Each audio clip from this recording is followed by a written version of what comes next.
білімді ұлт деген жоба бар, сол туралы айтып берсеңіз. Білесіздер, қазір мемлекетімізде педагог мәртебесі деп аталатын заң қабылданды. Осы заңның аясында педагогикалық шеберліктеріне байланысты мұғалімдерге аттестациядан өткеннен кейін өзінің деңгейінде және олардың квалификациялық деңгейіне байланысты қаражат жақсы төленіп келеді. Қазіргі таңда осының аясында мектепке жас мұғалімдер, ер мұғалімдеріміз келіп, осы жерде өзінің педагогикалық шеберліктерін шыңдау үстінде.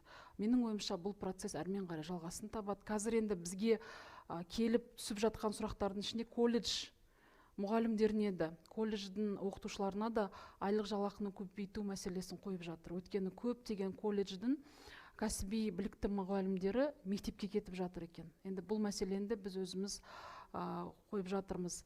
Енді жаңа білімді ұлт жобасына байланысты биыл 10 жобаға мемлекет басшысы Қасым-Жомарт Кемелұлы Тоқаев бекітті. Жалпы 10 жоба негізі бұған дейін мемлекеттік жобалардың ішінде ықшам, сонымен қатар мемлекетіміздің 21 ғасырдағы дамуына жауап беретін негізгі индикаторлардан тұру қажеттігі туралы тапсырманың негізінде әзірленді.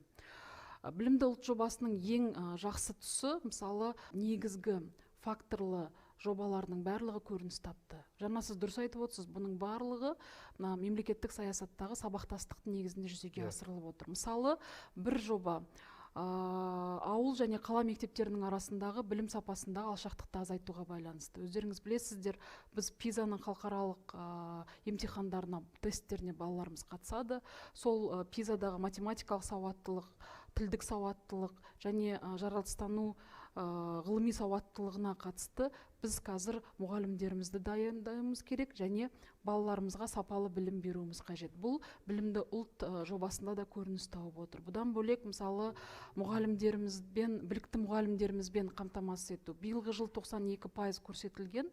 2025 жылға қарай біз барлық 8000 мектебімізді 100% білікті мамандармен қамтамасыз ету мәселесі қойылып отыр. Бұл мәселе дегеніміз қазіргі таңда университеттерге бөлінетін грант.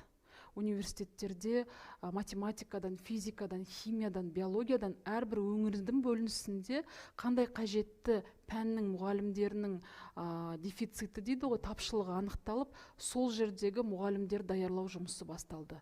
Тағы да көптеген жобалар бар, оның ішінде мына өңірлік 2 университет, Бұлыш Қозыбаев атындағы Солтүстік Қазақстан университетін, сонымен қатар Шымкент қаласындағы Мұхтар Әуезов университетінің деңгейіне дейін көтеру.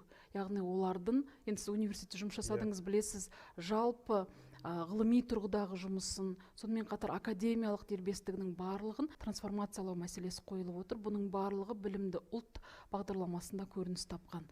Енді түбінде келіп айтылатын нәрсе, бұл құжаттардың барлығының бір ғана мақсаты бар. Мемлекетімізде кәсіби білікті мамандар даярлауға жағдай жасау. Біз депутаттық корпус осы негізде заңнамалық қолдауды жүзеге асыруымыз қажет, сонымен қатар мониторингті жүзеге асыруымыз қажет. Осы ретте біз жұмысымызды жалғастыра береміз. Рахмет, тұжырымды жауабыңызға көптен көп рахмет. Өзімнің жеке басымнан жұмысыңызға сәттілік тілеймін. Егер де өзіңіз сияқты білім саласын шынымен де нақты әлсіз тұстарында, мықты жақтарында жақсы білетін халық қалаулылары болмаса шенеуніктеріміз көбірек болатын болса, шынымен де жүйелі түрде білім саласы өзгерсе, жалпы тереземіз өзге елдермен теңеседі деп ойлаймын.